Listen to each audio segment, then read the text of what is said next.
3 weeks before I was supposed to move into my college dorm, I called the bank to confirm my tuition wire transfer. The woman on the phone asked me to verify my account details, and I did, because this was supposed to be routine. I had rehearsed this exact call in my head 100 times. And then she went quiet, not a brief pause. A long, hollow silence. Mr. Calloway, the current balance on this account is $198.44. I laughed out loud, because obviously something was wrong on their end. There were supposed to be $187,000 in that account. My grandparents had been building it since the day I was born. She checked again, and then she told me about the withdrawals, 11 of them, spread over 9 months, ranging from $8,000 to $14,000 each, all authorized by the account custodian. My mother, Sandra Calloway. I set the phone down on the kitchen counter and stood there, completely still, while the refrigerator hummed and the ceiling fan turned, and the world kept moving like nothing had happened. Through the back window, I could see my sister Kayla's new car in the driveway. The one my parents said was bought with a work bonus. Before we go any further, if you've ever been the invisible child in your family, the one who worked hard and stayed quiet and still somehow came last, I think this story's going to mean something to you. Subscribe if it speaks to you. Tell me in the comments where you're watching from. And now let me take you back to the beginning. I grew up in Harlow Creek, a small Georgia town where the summer heat makes the pavement ripple and everybody knows your last name. My parents, Sandra and Gerald, raised 2 kids in a beige split level on Crescent Drive. Me, Nolan, and my older sister Kayla, who is 4 years my senior and the sun around which our family has always revolved. I want to be fair here, because this story isn't about hating Kayla. She didn't know what was done in her name. But growing up, the difference in how we were treated was something you could measure with a ruler. Kayla struggled in school, and that became a reason to protect her. She switched majors 3 times in college, and that became a reason to celebrate her flexibility. She moved back home at 25 after her apartment lease fell through, and my mother had her old room repainted in 2 weeks. Meanwhile, I made honor roll every semester from 6th grade through senior year. I ran cross country. I worked 20 hours a week at a hardware store on Route 9 starting at 16. I paid for my own school supplies, my own clothes, and my own clothes application fees. Every time I brought something home, an award, a commendation, a scholarship notification, my mother would look up briefly and say, "Good job, Nolan," and then go back to whatever conversation she was having about Kayla. The only person who ever treated my achievements like they genuinely mattered was my grandfather, James Beaumont. Grandpa James and my grandmother, Carol, lived 40 minutes away in Millfield. I spent every other weekend there from the time I was 7. It was Grandpa James who came to my cross-country meets when my parents couldn't find time. It was Grandma Carol who framed my honor roll certificates and hung them in the hallway. And it was Grandpa James who sat me down when I was 11 years old, looked me square in the eye, and said, "Nolan, your grandmother and I have been saving money for you since the day you came home from the hospital. It's yours. For college. For your future. Don't let anybody tell you otherwise." I believed him completely. I had no reason not to. What I didn't know was that my mother had discovered the account 2 years earlier, talked her way onto the account as a secondary custodian after Grandma Carol passed, and had been withdrawing funds every single month since last October. I found all of this out standing in my family's kitchen, still holding the phone, doing the math on 9 months of withdrawals that came to just under $187,000. I found my mother in the living room. She was watching television, feet tucked under her on the couch, a glass of sweet tea on the side table. I asked her directly where my college fund was. She muted the TV. She turned to look at me with an expression I can only describe as rehearsed patience. "We used it for Kayla's house down payment. She needed stability, Nolan. You've always been able to figure things out on your own." The room shifted. Not physically, but something in my chest cracked open. I asked her how she justified taking money that my grandparents saved for me over 18 years and giving it to someone else. She stood up slowly and said, "Because your sister has always needed more from this family than you have. You're capable. She's fragile." I made a judgment call. And then she said the sentence I will never, for the rest of my life, forget.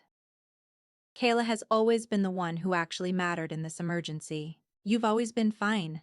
She said it the way you'd say the sun rises in the east. A fact. Settled. Not even worth debating. I didn't respond. I walked to my bedroom, closed the door quietly, sat on the edge of my bed, and called Grandpa James. He answered on the second ring. I told him everything. The bank balance, the withdrawals, what my mother had said. I didn't cry, I just reported it, detail by detail, the way you'd read from a document. When I finished, there was silence. About 15 seconds of it. Then Grandpa James spoke in a voice I'd never heard from him before. Quiet. Measured.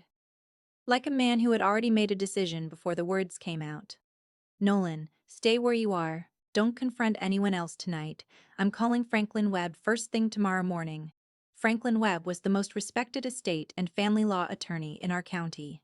I'd heard his name at church functions for years. I asked Grandpa James if he was sure, if he understood what this would mean for the family. He said, I understand it better than you think. Your grandmother saved that money one paycheck at a time for 18 years. Sandra didn't earn the right to touch a single dollar of it. Then he said, get some sleep. We'll talk in the morning. I lay on my back staring at the ceiling, listening to the muffled sound of the television still playing in the living room, and understood that whatever happened next, there was no version of the story where everything went back to normal. Grandpa James met with Franklin Webb 2 days later, and I sat at the table beside him with a folder of every statement and letter he'd kept since the account was opened. Franklin spread everything out, reviewed it methodically, and then leaned back in his chair. Mr. Beaumont, this is a straightforward custodial misappropriation case. The account was established as a UTMA, meaning every dollar in it legally belonged to Nolan from the date of deposit. Your daughter had no right to withdraw funds for any purpose other than Nolan's direct benefit. What she did constitutes felony theft under state statute. The word felony sat in that conference room like a stone dropped in still water. Grandpa James asked about options. Franklin outlined two: a civil suit for restitution and a criminal complaint filed with the district attorney. Grandpa James looked at me. I said both. Franklin nodded and picked up his pen. What happened next is the part that made the news. Grandpa James had spent 31 years as a high school principal in Millfield before retiring. He knew every community leader, every local journalist, and every school board member in a 60-mile radius. After we left Franklin's office, he called Denise Harmon, a reporter for the regional television affiliate who had once been a student of his. He told her the story. All of it. She came to his house that Friday with a camera crew, and he sat at his kitchen table with the original account documents spread in front of him and told the entire story on camera without flinching once. He was 71 years old, calm as a Sunday morning, and every word he said was the truth. The segment aired on the Thursday evening news under the headline, Grandfather Accuses Daughter of Stealing Grandson's $187,000 college fund. By 9 o'clock that night, the story had been shared hundreds of times across social media. By Friday morning, a regional outlet had picked it up. By Saturday, a national wire service ran it. My mother's response came fast. A long Facebook post, carefully worded, calling it a family misunderstanding and asking for privacy and prayers. But the comments underneath told a different story. People who knew our family, who had known Grandpa James for decades, who had watched my mother perform graciousness at church and community events for years, were not buying it. Several people noted publicly that UTMA accounts are not family property. A former neighbor of ours wrote that she wasn't surprised. A woman my mother had worked with years ago commented that she had lent my mother money that was never returned. The narrative my mother had been constructing for years was coming undone in real time. Not because anyone was attacking her, but because the truth has its own momentum once it starts moving. The DA opened a formal investigation 6 weeks later. Bank records were subpoenaed. Every withdrawal was documented, timed, and compared against financial thresholds in a pattern that Franklin described as calculated. My father, Gerald, who had stayed silent through all of it, eventually retained his own attorney and cooperated fully with the investigation. He accepted a plea to a lesser charge, agreed to pay his share of restitution, and stood in the courtroom looking like a man who had lost something he hadn't realized he was spending. My mother held out longer. Her attorney argued custodial discretion, family necessity, good faith misunderstanding. The fabricated bank documents she had shown my sister to convince her the house purchase was legitimate ended the argument. Premeditation is a different legal standard than poor judgment. In the end, she accepted a felony plea, 5 years probation, restitution, and community service hours. She didn't say sorry in the courtroom. She signed the paperwork and left without making eye contact with anyone. Meanwhile, Grandpa James did one more thing I didn't ask him to do. He called the university's admissions office directly, explained the situation, and asked if there was anything that could be done.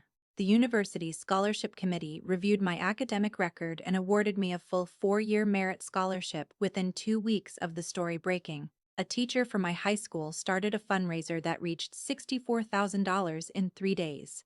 Grandpa James established a new protected trust with the restitution funds as they came in. With a corporate trustee and no family custodians, I started school on time, fully funded, with a dorm room and a scholarship and a grandfather who had gone to war on my behalf without ever raising his voice. It's winter now. My dorm window looks out over a quad, where students cut across the frost-covered grass between classes. On my desk there's one photograph.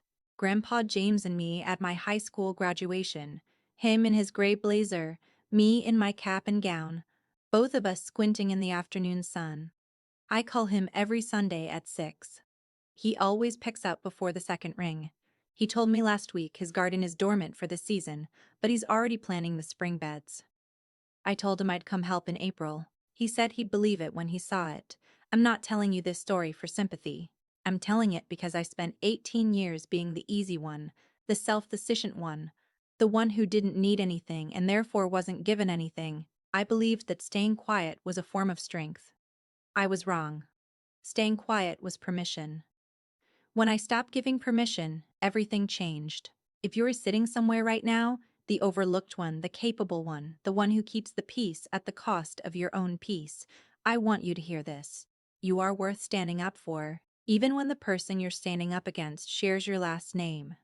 Setting a boundary is not burning a bridge. It is building a door, one that only opens from your side. And you get to decide who walks through. Thank you for staying until the end. If this story resonated with you, subscribe and hit the notification bell. Drop a comment and tell me where you're watching from and what time it is there. And if you've ever been the one in your family who was taken from, whether it was money, trust, or simply the feeling of being seen, I want to hear your story. There's another video in the description about a man whose siblings tried to contest his grandmother's will the day after the funeral. The way he handled it is worth every minute. I'll see you there.